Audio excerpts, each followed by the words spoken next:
કાજલ બુલેટિનમાં આપનું સ્વાગત છે। હું છું શહાના સેઠવાલા।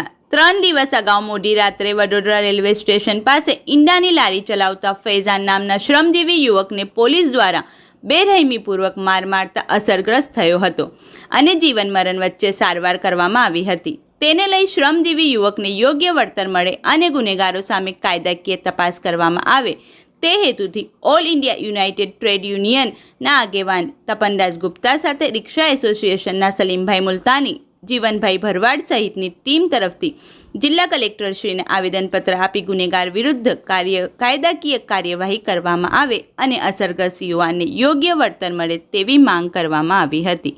રિપોર્ટ સાદિક કાજલવાલા।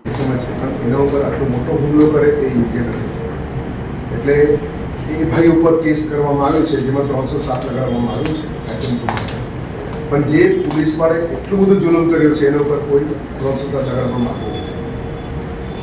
અમે આ આખી વાતની અંદર કહેવા માંગીએ છીએ કે જે લોકો પોલીસે આ કર્યું છે એને હોવું જોઈએ।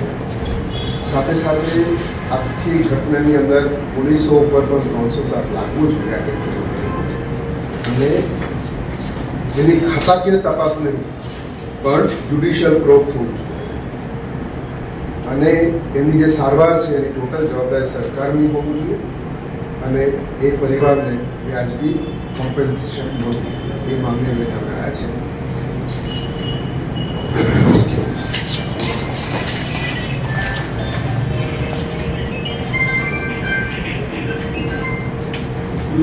સર, આ જે સંગીત છે ને એ બધા વધતી રહે છે। જે વર્ષો દિવસે આપણે જાણીએ છીએ કે જે પોતાના પરિવારના પાલન પોષણ કરવા માટે એમને જે દમન થઈ રહ્યો છે એ અટકાવવું જોઈએ।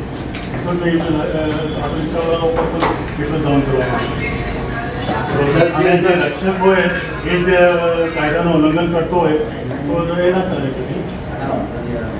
10 દિવસ પર રિક્ષામાં આ લોકોએ બહુ લાઠીચાર્જ કર્યો, પેપરમાં બી આવ્યું હતું। પછી આ લારીવાળા એટલે આ શ્રમજીવી રિક્ષા ચાલક હોય કે પછી લારીવાળા હોય, આ સયાજીગંજના જે પીઆઈ જ્યારથી આવ્યા છે ત્યારથી આ જ દમન ચાલી છે અને આટલો મોટો બનાવ આજે બની ગયો છે એટલે ફેરથી બનાવ ના બને। મારે તો માર્યો પણ ગાડીથી ખેંચ્યો છે, પાછળ પૂરું ફસાઈ ગયું છે। માર્યો તો ચલો બરાબર, પણ ગાડી મારી ઉપર ખેંચ્યો છે।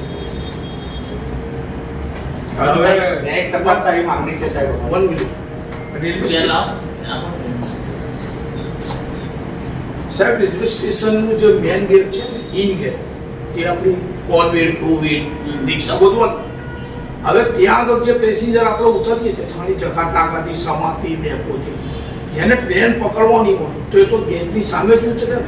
તો અમે ઉતારીએ છીએ ને તો બી સાહેબ છે ને અંદર ટ્રાફિકવાળા સાહેબ બેસીને ગાડી જમા કરી દે છે। અમે કહીએ છીએ કે અમને તો ટ્રેન પકડવાની છે, અમે તો પેસેન્જર ઉતારી રહ્યા છે, તો બી ના પાડે છે કે નહીં અહીંયા પેસેન્જર નહીં ઉતારશે। શું અમારે ઘરે લઈ જઈએ સાહેબ? અમે ક્યાં લઈ જઈએ? પેસેન્જરને જ્યાં સુવિધા હોય ત્યાં જ ઉતારવાનું હોય ને એ પૈસા ખર્ચે છે, એમની ટ્રેન જતી રહે તો કોની જવાબદારી? ગઈ રાત્રે હું 2 રિક્ષા બોલો છોડાઈને લઈને આવ્યો રાત્રે 9:30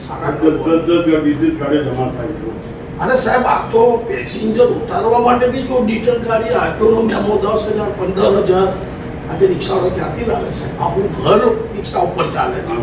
રિક્ષાવાળા કંટાળીને આત્મહત્યા કરે, ખરેખર ધંધો છે એટલો બધો દમણ ચાલે, મોંઘવારીનો સામનો કરવાનો, શું કરવાનું સાહેબ બોલો?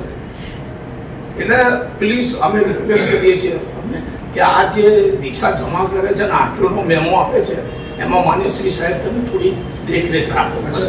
જાણવું છે અને જ્યુડિશિયલ પ્રોબ થાય એ કલેક્ટર સાહેબ શ્રીના હાથ હસ્તક છે, તો આ બાબતે કરવામાં આવે તો કે અમારો અનુભવ એવું છે હોય તેવા એક વ્યક્તિની ઉપર આજે પોલીસે જે દમન કર્યું અને એટલી માર મારવામાં આવ્યો કે જે માણસ આજે જીવન મરણ વચ્ચે ઝોલા ખાય છે। આજે ઓલ ઇન્ડિયા ટ્રેડ યુનિયન દ્વારા જે માંગણીઓ છે એ માંગણીઓને વડોદરા ખાતેથી અમે ઇન્ટુક તથા સંવિધાન બચાવો સમિતિ वडोदरा एना द्वारा समर्थन करिए। इस वीडियो को लाइक करें, हमारे चैनल को सब्सक्राइब कर बेल आइकन जरूर प्रेस करें